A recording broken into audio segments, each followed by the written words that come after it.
Yo, here we go. It's Miami Dolphins Roundtable. Shout out to everybody in the building. Let's get this thing cracking on this Friday night episode. Tell your mama, sister, cousin, friend, we are live. Punch that like button on your way in. TD Finn's Talk is in the building. Dudley Do Wrong is in the building. You know we going up. It's Friday night. Let's get it cracking. Let's go. He held it. He held it. He held it down. Hey, you already know. I was ready. That's what's up, man. All right. Let's do it, baby. We got a lot to talk about tonight. Yes, we do. Yes, some big time stuff going on out here in Dolphin world. Yes. We're also going to be bringing to you guys a mock draft tonight, so get ready for that as well. Just a lot of fun times, man. Here we are, AFC East representing the Miami Dolphins. Let's get it. But before we get started, ladies and gentlemen, a quick word from our sponsor. BetUS, America's favorite sportsbook and casino. Live betting and racebook. We're celebrating 30 years with a historic offer. A 125% sign-up bonus on your first 3 deposits. Plus 10% gambler's insurance. Get started today. BetUS, where the game begins. BetUS, where the game begins, ladies and gentlemen. Shout out to our sponsor, BetUS. BetUS is the #1 online sports book in which they are currently offering a 125% deposit match up to $2,500 on your first 3 deposits. That means if you put $500 up, you'll receive $1,250 to play with. BetUS has 24/7 customer service and 24-hour fast, easy payouts, ladies and gentlemen. Click the link in the description and receive your bonus. We're also giving away $125 in free play. So the first 5 people to comment in the comment section, not the live chat, but the comment section, their account number, show us the account number in the comment section right here on YouTube, and you'll receive $25 in free play. The first 5 we see, we'll reach out and we'll make sure that you get that on and popping. And with that being said, I always like to pull this up to begin with. I want to go over the AFC odds, the conference odds right now, and take a look with the fellas on these conference odds. What do you see immediately when you look at this, and how does it make you feel that, from a betting standpoint, the Dolphins are 5th in the AFC? Well, technically, actually, they're 6th because the plus 700 for Houston right under that. So how do y'all feel about, being 6th in the AFC? Doug, I'll start with you. The fact that we lost Christian Wilkins and Robert Hunt, and Andrew Van Ginkel, and Vegas and BetUS and all these betting sites have us still with a decent chance. Like, we're not that far behind on BetUS, and winning the AFC East is crazy to me. Like, you would think that we gained more talent, and I feel like they know something we don't. Something's in the works. Something's got to be in the works. What about you, CB? It looks interesting. What's crazy is a lot of people are saying the Miami Dolphins got worse after losing Christian Wilkins, Xavier Howard, all these guys. The betting odds did not say that. They did not say we got worse. We're still a good football team. Obviously, Vegas thinks we're still a good football team. So I don't see a drop off. I see the Miami Dolphins continuing to be on the upswing, and we still got the draft. We still got plenty of time to add guys and fill holes. So the Bills might be in for a little trouble. The Bengals might be in for a little trouble after draft season and after we pick up these guys, man. Yeah, I think one thing that stands out to me are teams like the Browns and the Jags, how low they are, and Pittsburgh. Now, mind you, they're in tough conferences, and this is to actually win the conference. I just feel like these guys, even though they're in tough divisions, those odds are a little tougher than I think they should be. The Dolphins being at plus 1,100, I don't mind that, but I don't like Buffalo being plus 700. I don't agree with that. I feel like if you're going to put them ahead of us, plus 950 maybe. Yeah. But plus 700, I'm not feeling that one. But I definitely rather take Miami's odds over that, and it's a bigger payout. So that's where I'm at with it, man. But let us know how you feel about it in the chat. All right, make sure that you put yours in on BetUS and take advantage of that promotion with the sign-up bonus. All right, with that being said, let's go ahead and dive in, ladies and gentlemen. Punch that like button. Here we are on a Friday night putting in work. Let's start out first and foremost. Recently, there's an interview, Teron Armstead. He talking. Teron Armstead tried to tell us something, huh? I know we've all heard the interview. What did you take from it, CB83? Man, I think it shows that Tua has grown a lot. Teron Armstead still has a lot of faith in this roster and this team. I think he knows they fell short last year and the year before, but I think it's a matter of just keeping. You got to keep plugging away when you're the Miami Dolphins. You got to keep adding pieces, keep finding a way to get better. And he said a lot, especially when it comes to Tua and being kind of similar to Drew Brees, also about his leadership and just being willing to challenge guys and speak up.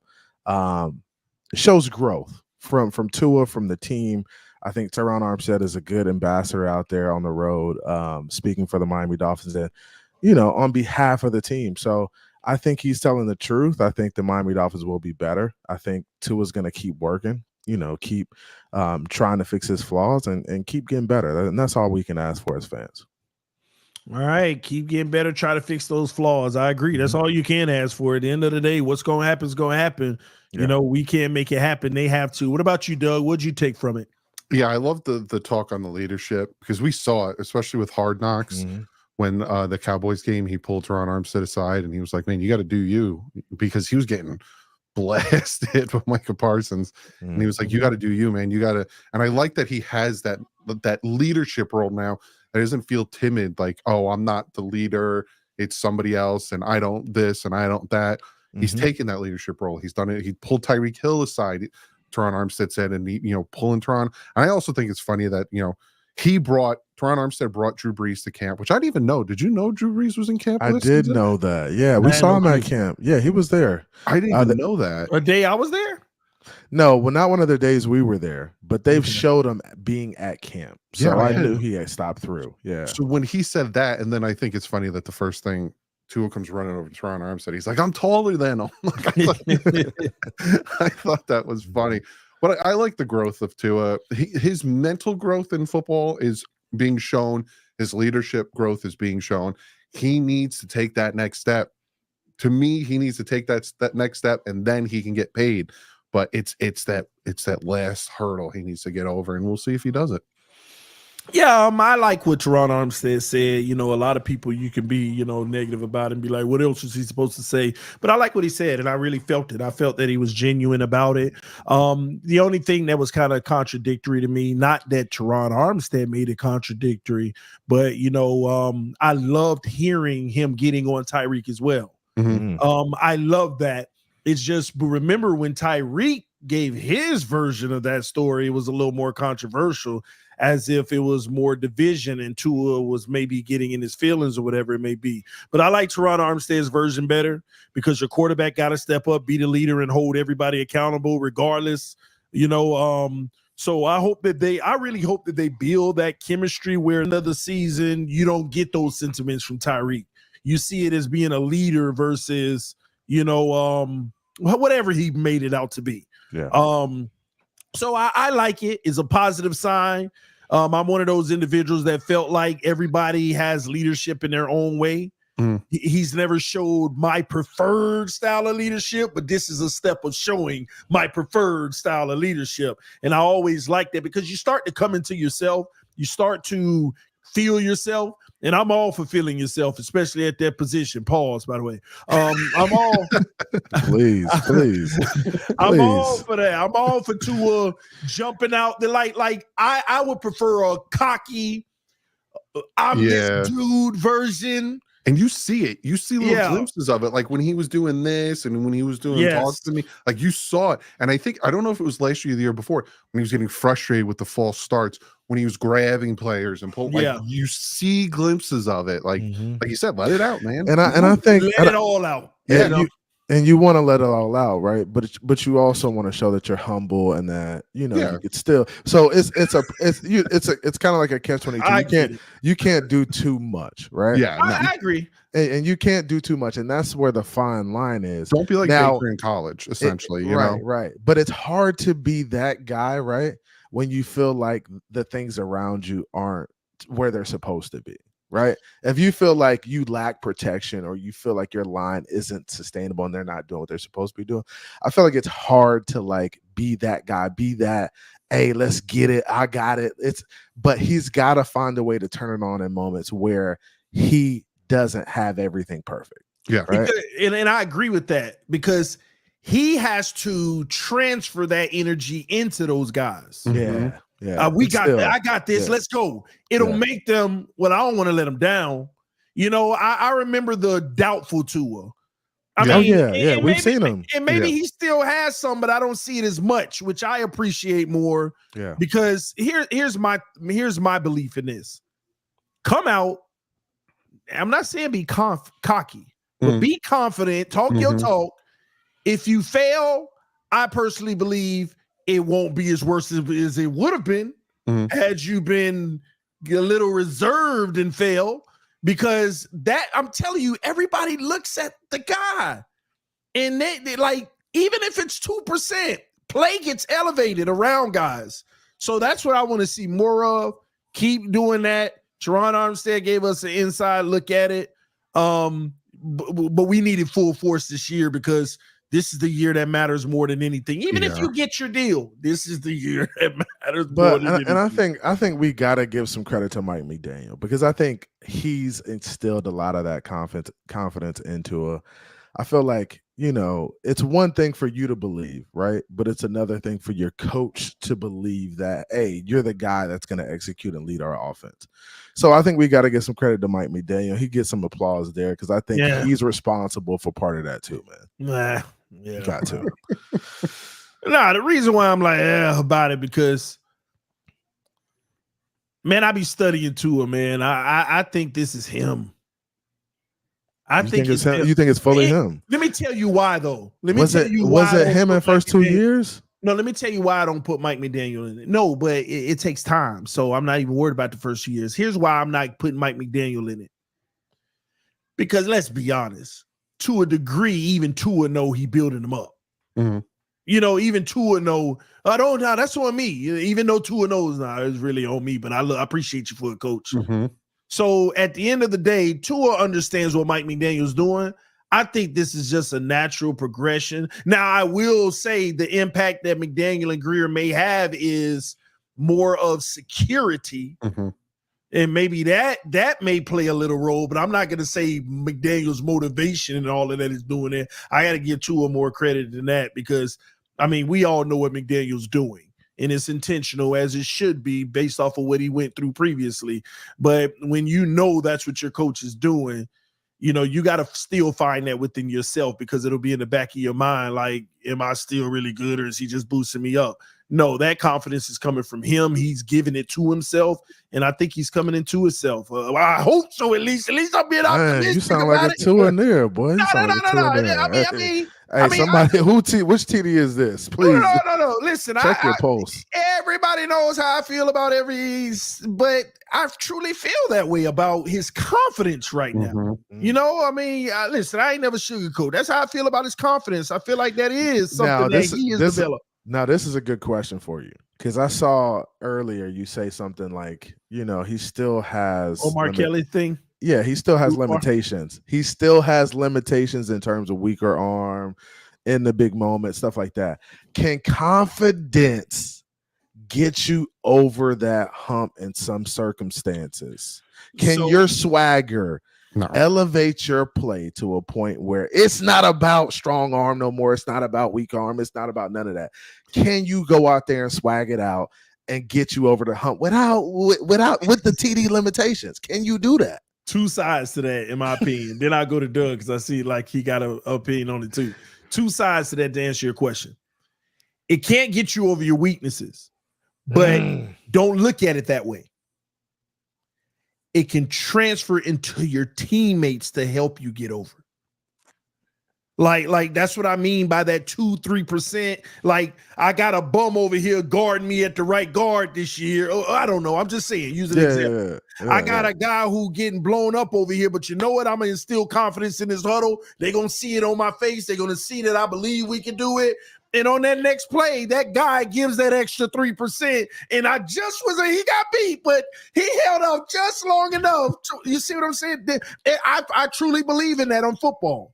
Like it's like when they say it's a game of inches, it's also a game of percentage of effort. Guys out there making decisions on every play. When that game started, that first snap, 100%. Second snap, 100%. Like they going. But when that body start weighing down and they breathing and they moving, sometimes you get to I'm gonna do just enough. This is a real factor nobody talk about typically in the game. So in that fourth quarter, when you're trying to do just enough, man, I got to give this 77 on this play. What happened in that huddle might give you the 80. That makes that slight little difference that I got blasted, but I just was able to get the ball off. But guess what? If you gave that 77, he just got to my arm on release. I mean, them things I really think about that granular in football. And that's the difference between leaders in a huddle. We're about to get this. Tighten up, guys. Let's block. Let's do it. XC, double A. Oh, blah, blah, blah, blah, blah, blah, blah, blah, blah, blah, blah. Break. Tyreek, get over here. You belong over there. Let's go. I'm just saying that those things make a difference to me with the guys. So the confidence can get your team over the hump. That's what you're saying. So it could, in some circumstances. Yeah, but it depends on how, again, he still got to perform at a high level, right? Yeah. See, another differentiation is what Tua does well, he does exceptionally well. I mean, I feel like what I knew Tua did well, I had him around a 65%er, which is well, right? But McDaniel has made him in the things he does well, a 76%er, which is like off the charts, right? And going outside of what you do well, it might be 60, 58, and I'm just using numbers. But you get the feel of what I'm saying. But in those elevated moments, I believe he can go from that 77, which is phenomenal, to the 80. You see what I mean? The Tua's room for growth is to continue to grow in his strength, which we look at it as he's already A1 in that. But that's not stop there if there's another 2-3% that you can edge out. That's why I'm like, again. That's why you what? I'm scared. Oh, okay. I'm scared. And there's no foundation to this fear, but it's a valid fear that we put him in the lab to work on all these things he's a 50 in, right? In sacrifice of not going to get that 77 to the 80. And maybe that 77 actually goes down to a 75 in the process of that other stuff that, I mean, what are they going to do to work on throws outside the numbers 15 yards down the field? Hip work. Hip work, foot placement, stuff throws, like that. Tighter motions. It's all the stuff Tom House works on. Right? Yeah. So again, he's trying to get the strength of the throw from other places, right? Your base, your movement. Here's the biggest issue I have, not with them working on him. That's fine. That's going to refine him in the normal things he does well. Tua is so A1 when he's using his mechanics, right? And we cry and complain and like, oh, he's his worst version. Every throw that's bad, you can find the mechanic mistake. Like you said, like 80% of the bad throws, everybody got some bad ones, but 80% of them, look, that's why he never set, or he was a little too wide, or or badly. You can find it. But here's the issue. We're trying to fix, certain mechanics and stuff. But the real issue is the other 20. See, when he makes those bad passes and blah, blah, blah, or, and all that stuff, that's the piece that it doesn't matter with the hips because he can do the hips 80% of the time anyway. But those other 20%, how does he make that better? Where every quarterback going to have a pass where mechanics are thrown out the window, whether it's the pressure coming from a certain angle, whether it's, I got to hurry up and get it off. That's really where you want to make the gains, and you can't utilize the mechanics like you like to. That's where the gains, like working on what they're working on now, it may help a few, but it actually is a small sample size of when that issue occurs. It's not that big. But you got to admit, they're probably going to work off all platform stuff. They're going to work Yeah. on a number of different things. Like, so it's not, I don't think it's just going to be one thing. They're working on the hip mechanics and his throwing motion so they're quicker for those instances because, Exactly. when you look at it, and like you said, those 20% of the throws where you're like, even Kurt Warner pointed it out. I think not last year, the year before, he kind of sailed on the throw or he threw too far to one way or the other.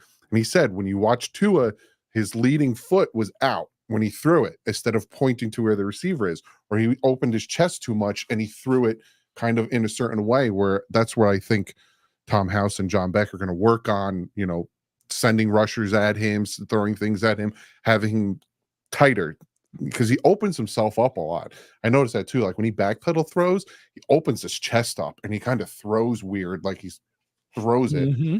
And I think if he works on that, but to go off of what you're saying with the other stuff and taking command of the huddle, I saw a prime example of that I don't know if he did it throughout the year because we couldn't really see it, but it was that Dallas Cowboys game. A lot of people don't want to give Tua the credit for that Dallas Cowboys game because we only scored 1 touchdown. We kicked 5 field goals. That 4th and 2, where Mike McDaniel standing there talking to him, you want to run this? Yeah, that's perfect. McDaniel goes to call Tua over and Tyreek over, and Tua literally tells McDaniel to go to the sideline. Go, I got this. Go, go, go. And he's talking to Braxton Berrios and Tyreek's to his right, and he's like, Tyreek, I need you. Like he commit. That's what we like.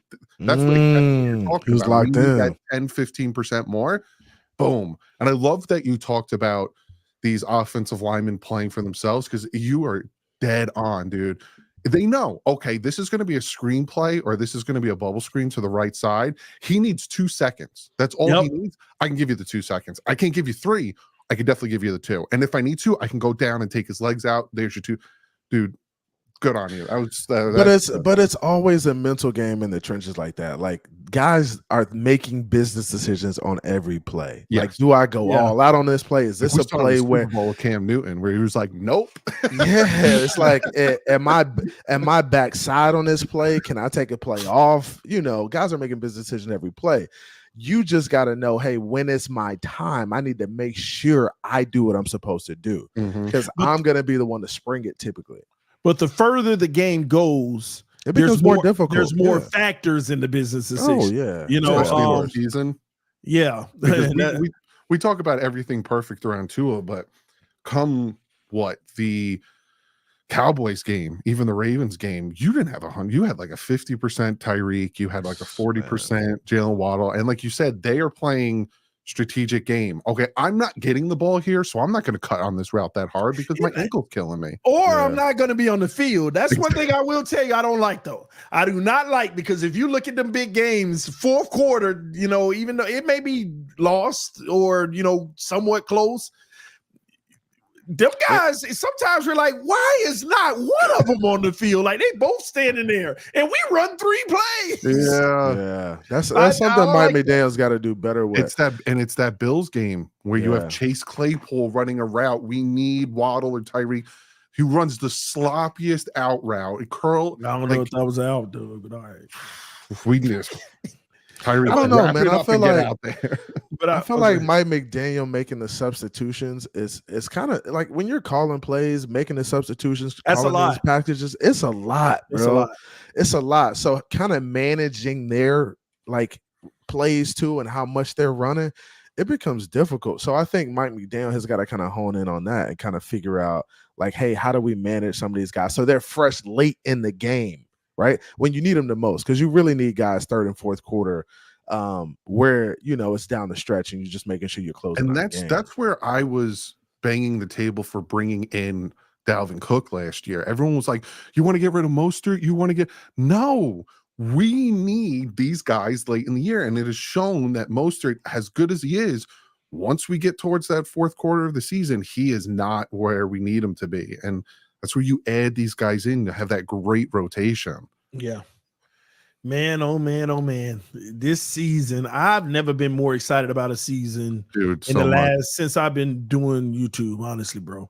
Things are falling into place. Like you excited about Tua? The Bills aren't as bad because they still have weapons, but they lost a lot. Like this AFC East is wide open. They are. It is. It is. It's crazy. What it is, I love competition. I love doing it the hard way. Yes. You know, I don't care. Like Aaron Rodgers goes down. I want him up. Yes, exactly. I want the Bills. I want the Bills to draft them a receiver. I want the Jets to stay healthy. I want us to stay healthy, of course. Patriots, I even want them to have a great draft to spring them like the Texans. Get Drake May, get Daniels, have that quarterback. Let's go. And that's what I want. That's what I want, and I want to be able to win it that way and know what we truly have, how we stack up.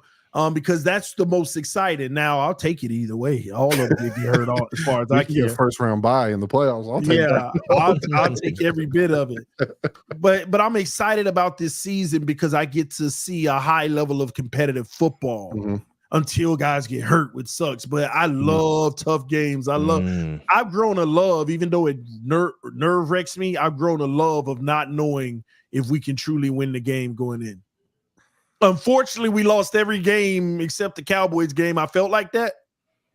But I love that feeling of, is this the day? Is this the time? We just got to get to no longer being let down. But all right, y'all, we're going to try to, because we don't want to run out of time. We want to get into the mock draft for tonight. Yes, ladies and gentlemen, we have a mock draft for you all. All right, I'm going to go ahead and share my screen. Where is my shared screen?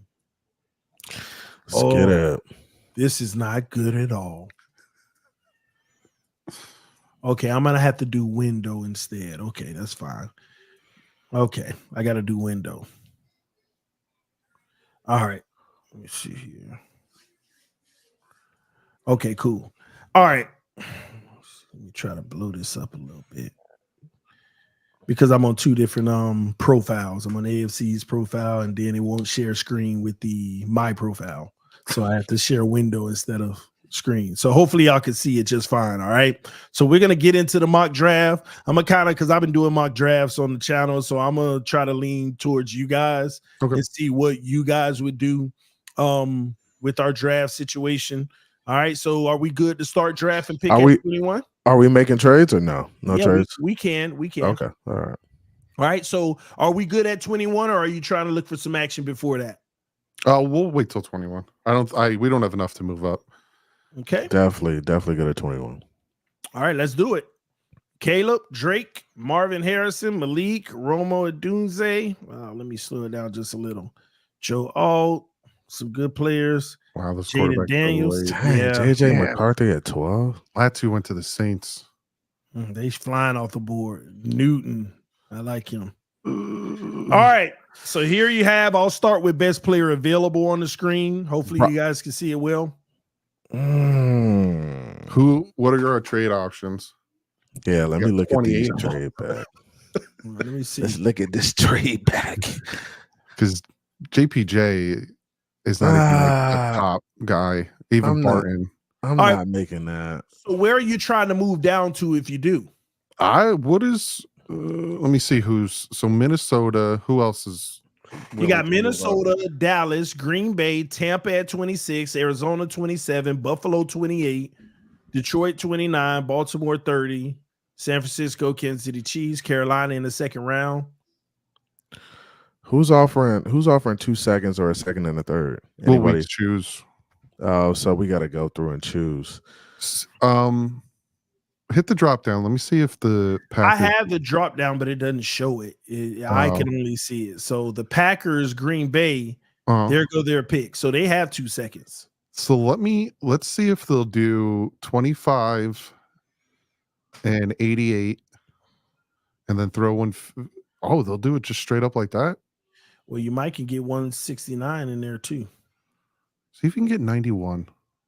Oh no, that's way too much. We be stealing. Because I'm good with 25 and 88 for. I'm good with 25 and 88 too. Well, you ain't gonna stop me from picking up 169. Yeah. Oh shit, we might as well. Yeah. All right, let's see what we get. All right, there you have it. Resume we didn't go trade. that far back either. We're at 25. All right, J.C. Lathan, Nate Wiggins, Kool-Aid McKenzie, and my guy still there. two of my guys are still there, JPJ or Barton. Man, I'm telling you, I'm taking JPJ if I'm there. How you feel about it, CB? Scroll down a little bit. Who else we got on the board? Brian Thomas Jr., Tyler Guyton, Donald Mitchell. Man, I mean, Doug is saying Graham Barton. Now, if we pick Graham Barton, Doug said JPJ. Jackson. Oh, you really want JPJ there? Mm-hmm. You take him there. 100%. So the fact that we could trade down and pick up another pick, yeah, I'm taking him. So I like that. Now, does JPJ can we put him at guard? Yeah. Okay, so that's as long as we can say commit to him playing guard initially. We have Brewer at center. I think we have. Man, stop this Brewer stuff, man. Hey, I think Brewer's going to be good enough for us to start at center, right? JPJ is starting at center, bro. No, if he comes in, I bet you he does not start at center. I bet you he goes to guard. I bet you he do. If we get JPJ, he might be better than Brewer, and he might start at center. Man, I understand he might be better than. Don't forget, Brewer can play guard. Mm-hmm. Brewer can actually play guard. I don't know. We'll see. We could go with JPJ. He still ain't a good pass blocker, regardless of where you put him. I think the tackles are set. We got Kendall Lamb back. We still got Armstead. We still got Austin Isaiah Jackson. Wynn's back. Yeah. So I think we got guys. I think JPJ. We solidify the trenches. Add another body in the room. We need another good player in the room. I'm cool with that. All right, I'm about to select him and resume draft, but remember, there's 30 picks before we pick again. Are we trying to do action and move up, or are we just waiting on 55? I'd wait on 55. Yeah, why not? Ooh, it's a lot of talent. We let go by. Graham Barton was next. Brian Thomas Jr., Tyler Gooden, Adonis Ladd, Peyton Wilson, Tyler Newman. Bo Nix to the Patriots. Is that the route? Chop Robinson, Troy, Brandon Fisk went to the Packers. Damn. But you still got what you call it on the board. Now, if he go, I'm a little worried. Who are you talking about? Sweat. He gonna fall. Oh, okay. Javon Buller's gone. Rook. And there we go. Ooh, I like Coleman. Is Fisk gone? Yeah. That's what we were saying. That's why we said Sweat should still be on the board, though. Look at that, Xavier Leggett at 63, potentially. Who's willing to trade with us? Yeah, one of the picks. Doug, so he moving back again. It depends how far back you want to go. 59. Are the Texans offering? Houston at 59? Yeah. Let's see. 59 for 55. We'll give them 158 and see if we can get 86. 158, 86. No. Throw next year's 4. But remember, Doug been doing this. Doug been working. No, that ain't gonna be enough. But remember, we have 3 threes next year too. Thank you. That's my point. That third rounder is the jewel. All right, take the 4 off though. They'll take just the 3 next year. So just I'm not putting the 4. This lopsided. They're not gonna accept it. Oh really? I'm like, is it in our favor? Yeah. Why is it no, it's in. Yeah, they're not gonna accept that. That's stupid. It's too good for them. A second and a third, a better second, and they're going to project us to get a better third. They're always going to do that with third round picks. 23.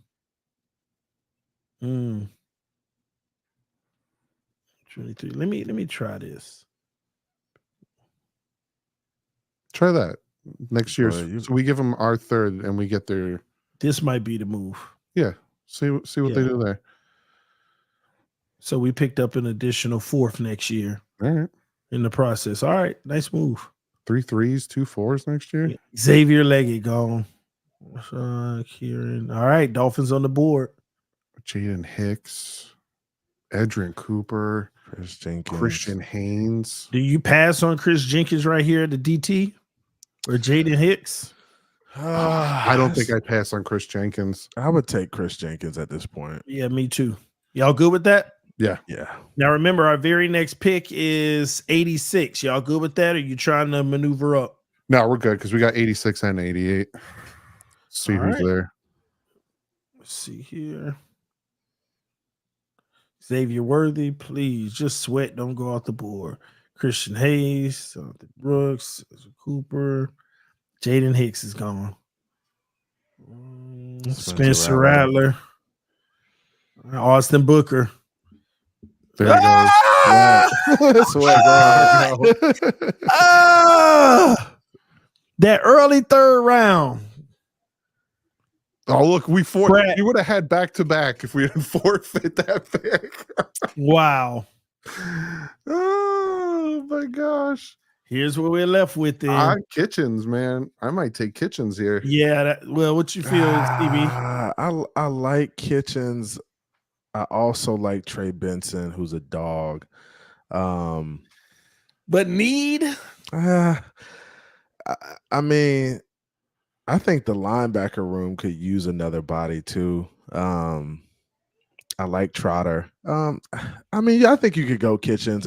I think he's gonna be versatile in that defense, and they'll find a way to get him in packages. I think he's a playmaker, so I like Kitchens. And by the way, just a little quick caveat. Cedric Van Pran, if we don't go center early on, that is an excellent move, in my opinion. Mm-hmm. Like you could actually wait to grab him, which I just think is a good one. So where we settling here? Because who did you say again? Kitchens. And who did you say? Yeah, we said Kitchens. Kitchens. I said Kitchens. Okay. Yeah. Okay. Because I have an idea with the next pick if he's still there. All right, here we go. Malachi Corley is gone. Jeremiah Trotter Jr. All right, so let me ask you: if Jeremiah Trotter Jr. is drafted here, is he starting? Yes. I don't know if he's starting, but he's going to have some time to get in and play. He's going to have some plays for sure. He's going to be spot play. And that's the thing. You got veteran already in the room, so you got to give this guy some time to grow. Here's my issue. This is such a Greer draft pick, right? Mm-hmm. In my opinion, this is such a Greer draft pick, but here's my problem. I actually think he is going to start over all of them guys with his talent. Mm-hmm. Like, I believe in him, but here's the issue. Then you go invest. I know it ain't crazy money, but you invested too much spurt money with the linebackers you brought in. Well, you're not spending big money on linebacker though. Yeah, so I just feel like it could have been more efficient. Like we could have OBJ, we could have threw a little more or something. I'm just saying in general. Yeah, I see what you're saying. Our money a little more. I feel like you're always going to be in a position where you're like, man, I wish we could have used that money to do this, but. Yeah. Man, I feel like it's a win if you pick them there. I think you need to start developing some linebackers that are going to grow into be some guys, your guys in the future, instead of just picking guys up for 1 year and 2 years for sure. I agree. Big time. Let's see who's available. Rice is going to see that number 3 receiver is kind of where I'm leaning. And here's the problem with the draft, by the way, fellas. With this type of draft, there's only one disappointment for me on draft night. And it happens to me in a lot of my mocks, by the way. Not getting a legitimate defensive tackle in the first or second burns me every time in my mocks. Mm-hmm. Why? It burns me.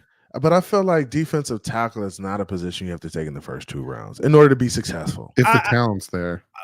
I'm just trying to really get at least closer to where we were with Christian Wilkins. Cooper Beebe. I think we already got some action there. Cooper Beebe's still there. That's a hands down. What is he still doing there? He was the 4th guard last year. And Ben Sinnott. This is our last pick. Is in the 4th round. Hall still on the board? No, he's long gone. Yeah, no, he's long gone. TD, you don't want a QB here, man. You ain't said QB all draft. What's wrong with TD? I don't have to get my QB here because I mean my boy, he available in the 7th round at Mr. Irrelevant. Who? To his brother. He on the screen. Who? Right you not picking to him, brother. Why? Yeah, let me tell you why. Let me tell you something. Hey, this is wild. Let me tell you. I tell you, no lie. If Tua's Bro, brother, you trolling. I tell you no lie, if Tua's brother is available in the 7th round, the Dolphins are idiots if they don't draft him. He is going to always, he's that type of guy. He's going to invest in his family. He's going to work with his brother. He wants him to be as best as he can to get his real opportunity. What does that mean for Tua? More work off the field because he knows what it's going to take for his brother. This is an investment that the Miami Dolphins bet not screw up. I can't believe this is my first time hearing you say this. This is wild. Bro, I'm thinking about Tua. I know we giving him the money. I'm But stuck with him for 4 but years is that at least. So but is that make legit? it- Is that the legitimate competition that you want for Tua, No. or the legitimate fail safe? No, but if you're not going to get the fail-safe anyway, we need to make the best version of Tua. I thought you wanted Joe Milton or somebody, man. I'd take Listen. Joe Milton in the 5th. I don't want Spencer. I don't want Joe. I don't want none of them. If it ain't Penix, Daniels, JJ, and May and Caleb, I don't want them. And The I only just, way we'll draft him is if you could say his first name right now who first name? to his brother. What is it? Taula. Tuala. Man, this man said three Man, different. Doug, you setting me up, man. Talia. Is it Talia? I think it's Talia. Talia Tagovailoa. I Yeah. can pronounce the last name. Oh, Tagovailoa. hilarious, boy. But listen, no, I'm dead serious though. CB, and by the way, let me get something straight. I know his brother ain't even close to him, but are we gonna really sit here and act like his brother is some type of complete scrub though? Like No, I it's watch not. Maryland games. I mean, is he a top prospect and all this and that? No, but I watch Maryland games. I've seen his brother cooking. I mean, it ain't like I'm a fan or I'm like, oh yeah, we gotta, but he's not a scrub. I mean, the man know how to throw the ball too. He know how to play the position. And with Mike McDaniel, you never know what you get, man. You never know what you get. I would make this investment because I know Tua's gonna be working with his brother. Let me show you the playbook. Let me show you what McDaniel looking for. Let me show. And man, listen, I'm dead serious. I ain't trolling or nothing. That would be a nice investment for the Dolphins. It don't hurt. It's a 7th-round pick. I think You it's need an emergency quarterback, and he ain't got to be your number 2. I think it's hard for you to play with your brother on the roster. I wouldn't want to play with my brother. I wouldn't want to play with my brother. Sorry. Why? Let me ask you why. Because you want him to thrive, and him thriving means you not playing. Huh? Right? It's kind of like why Exactly why Dalvin Cook didn't want to go to Buffalo, right. because he feels like, hey, he's getting carries. I'm taking carries away from him. I'm taking an opportunity away from him. Well, here's the harsh reality behind that CV83. Every mock draft I do, guess who's selected in the last 5 picks? Who? Tua brother. Like clockwork. I be looking at it. And like he never been selected Mr. Irrelevant, but my last mock draft, he was the one right before Mr. Irrelevant. There's a chance he goes undrafted. There's a chance that he goes drafted in the 7th. Is he even going to be the 3rd emergency quarterback on the squad? So if you want to give him the best opportunity, you take care of your brother. So it ain't no, I wouldn't want to play with my brother where your brother ain't got no opportunity anywhere potentially if that's the case. Well, I think you see where he goes first, and if he doesn't get an opportunity somewhere else or he gets cut, then you maybe pick him up as a 3rd string or something like that. Yeah, but you get into training camp and he in training camp and he's one of the final cuts. You're gonna ask a guy like him to come in, learn the whole playbook just to be a number 3, alternate, and they need the guy who actually learned the playbook and battled in camp, who could come in and hit the ground running as the backup if number 1 go down. You got to make that move on draft night, bro. I hear you, TD. I hear you. I'm just surprised. I really am I surprised. mean, I'm just saying, bro. I just don't see why it would be an issue. I mean, the guy's not a scrub. You might look up and this man is Purdy. This man, I'm telling you, when I look at his game, I know the flaws, but I'll tell you one thing, he got game. Yeah, I agree. He got game. Like literally, I know I be joking with people. I put on Twitter, we gonna act like he ain't better than his brother. I know I be trolling people, but the kid actually does have skill. Let's not forget, sometimes it's situation and circumstance. And Tua had a very favorable circumstance at Alabama. His brother, Maryland ain't no joke, but not as much. Okay. So I'm just saying, I ain't got nothing against the brother. He better than Tua. But anyway, man, who the last pick? I would go. Hold on. Is Jordan Travis on the board? Yeah. My Seminole. Let me backtrack. That's one guy I would take if it. Well, never mind. I'm talking about leading the 7th round. I'll be picking players right here. So who would y'all want to pick? Go to the board. I'd probably go Cooper. Yeah. That's a no-brainer. We did talk about that earlier. What about you, CB83? Cooper BB. You're kind of set on the O-line for a while. I don't know, man. I'm kind of tempted to go edge here because I think you need another guy in that room, another young guy. I feel like you draft edges almost every year or draft corners almost every year. I think maybe edge.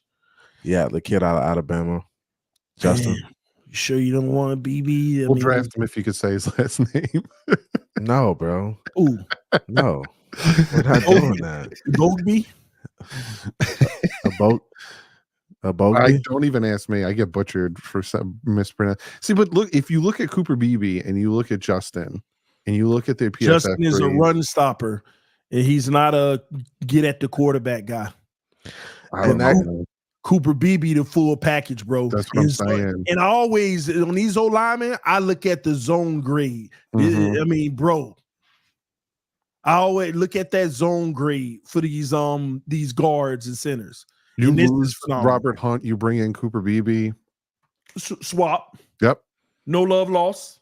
You lose Connor Williams. JPJ goes in at center. You have Isaiah Wynn. Like, we're good, man. And let Eichenberg, all of them guys battle for the left guard position.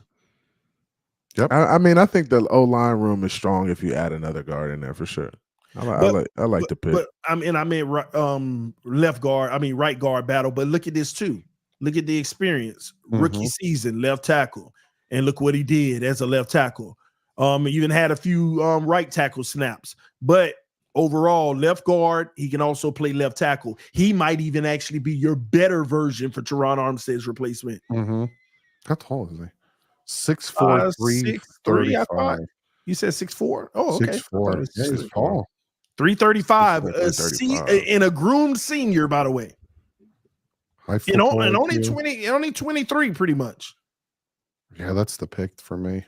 I was between him and Bennett, the tight end, but yeah, I like the tight end out of Kansas. Yeah, I like him, but no, BB's the pick for me. You talking about Sinnett? Yeah, Sinnett, Ben Sinnett.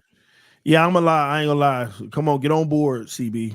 Boy, hey, y'all going heavy O-line, boy. I see y'all. Yeah. Y'all in them trenches, boy. If you gonna pay Tua, take care of them. Protect them.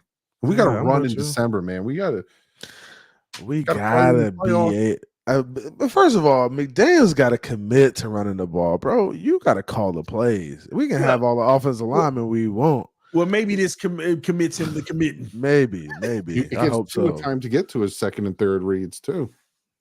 Yeah, because TD say he one read guy, so he can't read defenses. Quiet as a mug now. Hey, nothing to say. Maybe he'll settle in and say, I can take a little half an extra second to make the attempt to go through my read. Okay. No, because even if I don't believe he reads progressions, right? Maybe in a lot of cases he didn't even attempt. He's just finding the pre-snap guy he knows going to be there, and maybe this will allow him to attempt. And even if he struggles, having the right O-line will afford him time. And then he might actually be able to come good at it to where 2-3 years down the line, give me a crap O-line. I can get through it fast now. I know what I'm looking at. I know my indicators, blah, blah, blah. So I'm just saying, I'm trying to live in a season where I'm making excuses for Tua. So, I'm hoping. Cooper BB it is. Let's see our draft read. This better be an A draft. Man, you know they're gonna give us a C or some crazy. I think we killed it. What we got? If we don't get A, it's Doug's fault. Doug made all the picks. Why do they keep doing this Graham Barton crap to me? Dude, they basically telling us we should have got Graham Barton over Jackson Powers. And we got a C for JPJ. Yeah, they always I told do that. you. They like PFF keeps saying, no, Graham Barton is your best value you can get. I think they're already ahead of the Teron Armstead thing. Mm. Well, Barton is going to play guard center. I think his arms are too short. Look at that. B. And our best pick was cool. Yeah, but getting Jeremiah Trotter Jr. in the third, like really, you're going to give us a C+ on that? Get out of here. A third rounder next year? No, we gave up. We picked up a fourth. I still think that here's why. Like when you looked at the position needs, right? You know how they got us as tight end, guard, and they don't have center there, do they? No. And here's what they're doing. They're penalizing you for not going after the need as much. Exactly. Because some things are bigger needs. Like they know you got to replace Christian Wilkins, so that was a B+. You got to pace Robert Hunt, A-. You see what I mean? Mm-hmm. Safety, you brought in Poyer, all that stuff. The roster doesn't look like it's that dire right now. Jeremiah Trotter, you brought in those intermediate players. You got like 3 of them. But see, they're not taking into consideration the guys we added either. We added 3D tackles.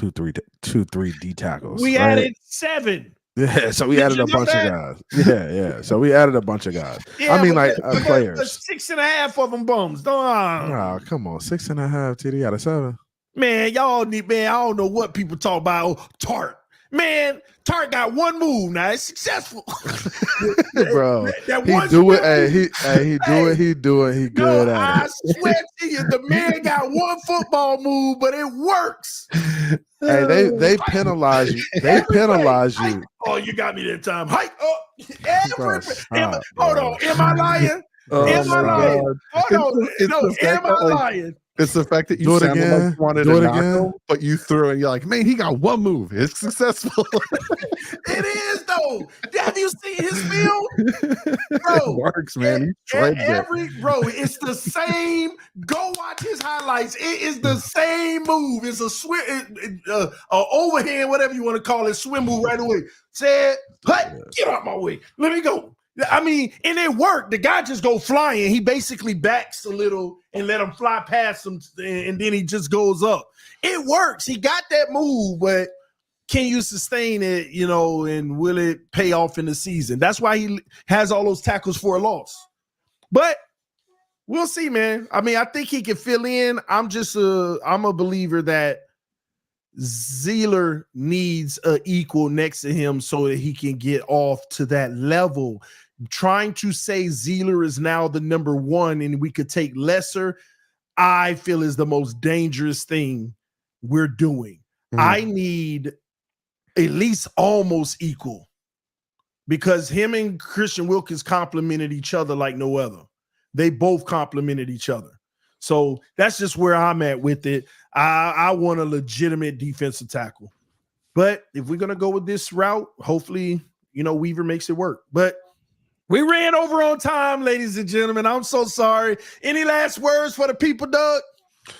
Always having fun doing this. Let's draft. Let's get the stuff. And don't forget, post-draft, we're going to get a lot of money back, and we're going to make even more moves. So Dolphins aren't done.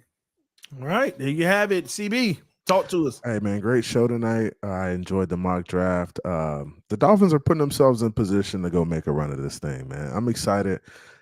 Tua's going to come into his own again, keep playing. Everybody's getting better. The offense, the defense, another year in the system, a new defensive system coming in. Hopefully Weaver doesn't have to change around too much and just keep those guys playing well, plug in some dogs and get after it, man. I hear you. And Tim said TD actually just wants to trade for Josh Allen. Stop lying. Omar said, love all 3 of you for everything you do. I can't imagine an offseason with your I can't imagine an offseason without, I'm going to say, your content. Fins up. Appreciate it, bud. All right, man. Thank you, everybody, for tuning in to the AFC's Roundtable. Yours truly, the Miami Dolphins Roundtable. Dudley Do Wrong, CB83, and your boy TD, man. We appreciate all the love and support. Weekly, we're here rocking with y'all. If we miss a week here and there, we might have a few things that come up, but we're going to try to give you the best content we can on a consistent basis.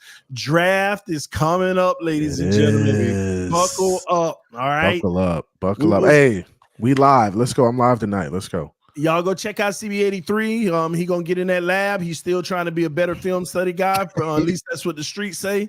So, hey, man, y'all go subscribe to the channels, though. We love y'all. Peace. Peace. See ya.